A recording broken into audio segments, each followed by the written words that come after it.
All right, good win. I thought our defense was tremendous tonight. Swarmed the ball, stopped the run, harassed the quarterback, created a lot of turnovers.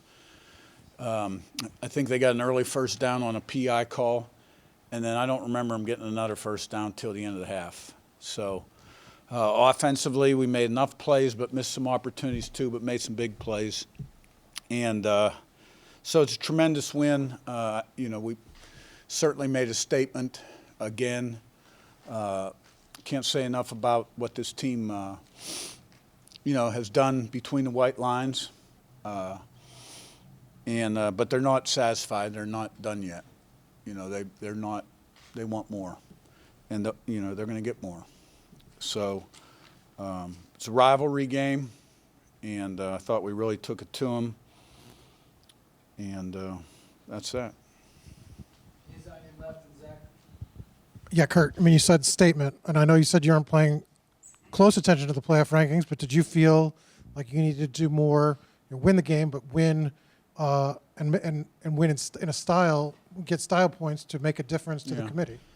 Well, I think we had the largest margin of victory of any team in the country up until last week. And I'm not sure where we were coming into this game because obviously we did not beat Ohio State. So what I would say is most of the games we've played, we've handled the opponent pretty well or we wouldn't have the largest margin of victory in the country.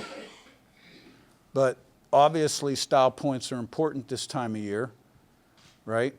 And style points are earned, right?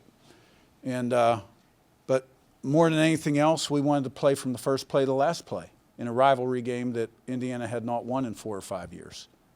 And I thought we had a great crowd. We just about sold out to start, and some of them left at halftime. Guess they got a little cold or I don't know what, but we'll fix that again. But I appreciate them all coming back. And, yeah, sure. I thought we had to play well tonight. I think we did. Zach, on your left, and Matt. Again, Curt, I know you say you're not paying too close of attention to the playoff, but, as other teams around the country have kind of dealt with upsets and close calls and things, I recognize you guys would have liked to have won last week, but just what has allowed this team to just be so consistent when it's had the opportunity to really roll up big numbers, to win decisively, to just kind of consistently not leave a lot of doubt, I guess? I just think we have a lot of older guys that have made a lot of plays throughout their career consistently, and they're very consistent people, high character.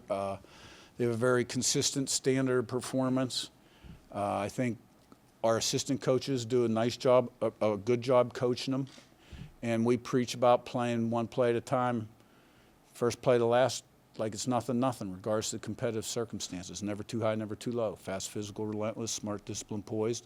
Our guys buy into that, and we've been fairly consistent this year. Matt, on your left, and Sammy. Coach, obviously you mentioned the players aren't satisfied, but just this group of seniors come from all over. Some have been here, a lot came in for 1 year. Just your thoughts on the job they did, buying in, the culture they helped create, and the leadership they showed all year. Yeah, it's been going on from the get-go, and like I told you guys a number of times, I really felt in December like we flipped the roster with these guys. Like I felt that then. And winter was good, spring was good, summer was good, fall camp, but you got to put it on the field. So, when you got capable people that are very motivated, right, disciplined and committed, and all think alike, like they keep their eye on the bullseye, and there's no personal agendas. Anything's possible. And, this group's proven that. Sam, on your left, and Todd. Coach, defense played outstanding. Jalen Walker had interception, a couple pass breakups, a forced fumble. Can you talk about his performance? And then on the other side of the ball, Curtis Rourke has a single game record for touchdown passes. His bounce back performance after the last 2 weeks. Yeah, I've always considered Jalen Walker an impact player. He's a will linebacker that can fly, run and hit guy from Richmond, Virginia. He made some huge plays for us at JMU. And he's got a nose for the football, and nobody likes playing football more than that guy. And, he's a tough guy to block, and he can do a lot of things. He's a great athlete. And Curtis, He got sacked once or twice early in the game, and then we got it going, kind of got it humming, and he was right on the button.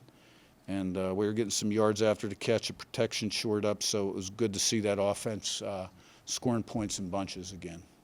Todd, on your left, Jim. Curt, I know you're not a guy who likes to reflect much, but we've asked your players all year about what the ride has been like for them to be with you. What's the ride been like for you to be with them, especially your James Madison guys you brought with you? How have you kind of appreciated what they've been able to do for you? And I mean, truthfully, I've taken kind of a business-like approach to it, and I've been with those guys a long time, so it was kind of like business as usual. I've been seeing them do it for such a long time, and then you add all the other ones, the Curtis Rourke's and the Justice Allisons and the Miles Prices and Keyshawn Williams and West, and I'm going to forget somebody, Asbury and Jones and Pawn, all those guys.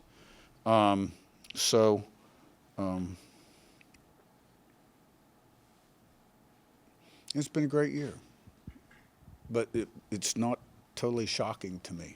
I said early that we were capable of doing this. We have. My wife will tell you that the night I accepted the job, right, that we were laying in bed and said, look at this schedule. There's 10 wins on this schedule. And of course, at that point, I was sort of hedging whether to stay or come. And then Scott called 10 minutes later and told me I was the new head coach at Indiana, and I said, okay. He said, we're going to shock the world. And I said, right, we are. Jim in front, and Zach B. Curt, speaking of shocking the world, your next game will be most likely in the college football playoffs against a high caliber opponent. After the Ohio What do you mean State- a higher caliber Well, a opponent? high caliber, another high caliber opponent. After the Ohio State game, do you think that your team showed you tonight that they're back to where you'd like for them to be going into it? I think the Ohio State game, look, nobody's happy with what happened there, okay? But I think we come out of there stronger and learned some good lessons. And I'm talking mainly about the crowd noise and how to deal with that particular, on the road with that kind of crowd. So, the first round's played either home or at somebody else's place, and then after that it's played on neutral site. So we're not going to get too far ahead of ourselves. We're going to enjoy this for 24 hours and then move on, and we'll have our routine for this week. Zach B on your right, and Daniel.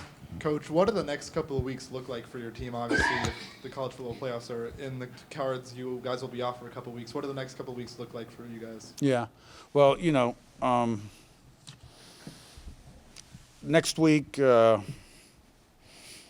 we'll sit down with the assistant coaches, the players, and me for one-on-one meetings and talk about, the season and talk about next year and stuff like that. Coaches will do a lot of recruiting evaluation. Wednesday's a signing date. The following week would be like an open bye week before your first CFP game. And then you're in game week. Daniel, last one. But in the meantime, you got portal guys visiting, and you got all kinds of stuff going on. Trust me. I want to say you mentioned you realized that 11-1 was actually like a real thing. How much? I recognize there's still more ahead, but has any part of you had a chance to at all reflect or just appreciate how much has flipped in a year?